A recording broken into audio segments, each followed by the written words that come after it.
இந்த புதிய நாளிலும் உங்களை பார்க்க ரொம்ப சந்தோஷம். ஆண்டவர் ரொம்ப நல்லவராக இருக்கிறார்.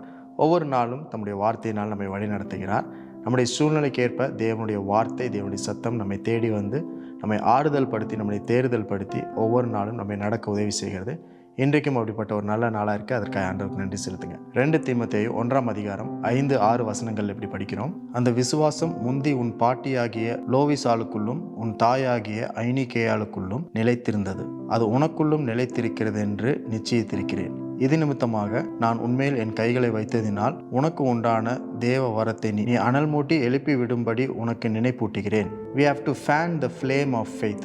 நம்மளுக்குள்ள இருக்கிற விசுவாசத்தை, விசுவாச வரத்தை நாம் அனல் மூட்டி எழுப்ப வேண்டும். இயல்பாகவே நம்முடைய வாழ்க்கையில் ஒரு சில காரியங்களை அம்மாவிடத்திலிருந்து கற்றிருப்போம், இல்லைன்னா அப்பாவிடத்திலிருந்து கற்றிருப்போம். அந்த காரியங்களை அவர்கள் தங்களுடைய பெற்றோர்களிடத்திலிருந்து கற்றிருப்பார்கள்.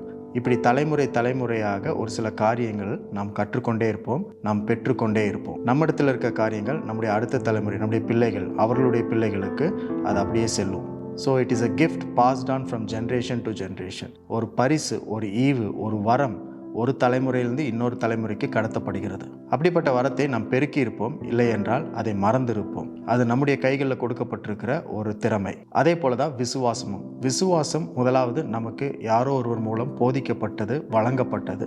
அது நம்முடைய பெற்றோர்களாக இருக்கலாம், அவருடைய பெற்றோர்களாக இருக்கலாம். அப்படி தலைமுறையாக விசுவாசம் நம்மளுக்கு கற்றுக் கொடுக்கப்பட்டிருக்கிறது. ஆனால் வாழ்க்கையில் ஒரு சில நிலை வரும் பொழுது கற்றுத்தருவதற்கு எதுவும் இருக்காது. இருக்கிற விசுவாசத்தை நீங்களும் நானும் பெருக்க வேண்டும், அதில் வளர வேண்டும், அதை பயன்படுத்த வேண்டும். ஒவ்வொரு நாளும் நம்முடைய வாழ்க்கையில், நம்முடைய திருமண வாழ்க்கை, நம்முடைய வேலைகள், நம்முடைய படிப்பு, இது நிமித்தமாக நிறைய பிஸி ஆகிடுவோம்.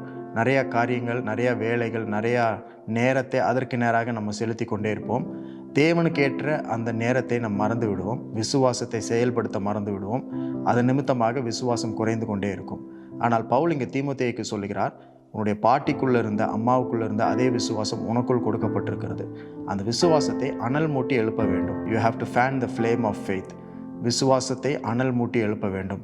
அது குறைய தனிய நீங்களும் நானும் அனல் மூட்டி கொண்டே இருக்கணும். அது எப்படி செய்ய முடியும் என்றால், தேவனுடைய வார்த்தையின் மூலமாக, தேவனிடத்தில் செலவிடுகிற நேரத்தின் மூலமாக அதை அனல் மூட்டி எழுப்ப முடியும். அப்படி விசுவாசத்தை அனல் மூட்டி நாம் எழுப்பும் பொழுது தான் நம்முடைய வாழ்க்கையில் இருக்கிற சவால்களை சந்திக்கவும், நம்மளுக்கு முன்பதாக இருக்கிற சவால்களை எதிர்கொள்ளவும், அதில் வெற்றி பெறவும் தேவனுடைய பலம் விசுவாசத்தின் மூலமாக நம்மளுக்கு கிடைக்கும்.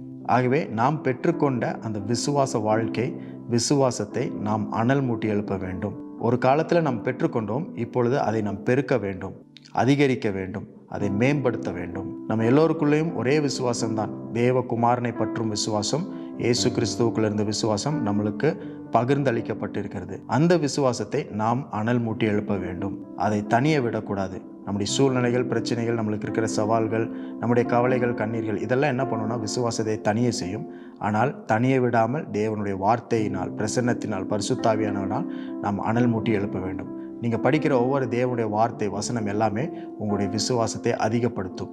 இன்றைக்கும் உங்களுக்குள்ள தனிந்து கொண்டிருக்கிற விசுவாசத்தை அனல் மூட்டி எழுப்பும்படிக்கு தேவன் இந்த நாள் உங்களுக்கு கொடுத்திருக்கிறார். இது அனல் மூட்டுகிற நாள். நீங்கள் பெற்றிருக்கிற அந்த விசுவாசத்தை அனல் மூட்டுகிற நாள். இன்றைக்கும் தேவனுடைய வார்த்தை கொண்டு உங்களுக்குள்ள இருக்கிற விசுவாசத்தை அனல் மூட்டிய எழுப்புங்கள், பெருக செய்யுங்கள். தேவன் அந்த விசுவாசத்தை கனப்படுத்தி, விசுவாசத்தினால் உங்கள் வாழ்க்கையில் நீங்கள் பிழைக்கும்படிக்கு, ஒவ்வொரு காரியத்தையும் ஜெயிக்கும்படிக்கு இன்றைக்கும் உங்களுக்கு உதவி செய்வார். இந்த நாள் ஆண்டவர் உங்களுக்கு கொடுத்திருக்கிறார். அதற்காக நன்றி செலுத்துங்கள்.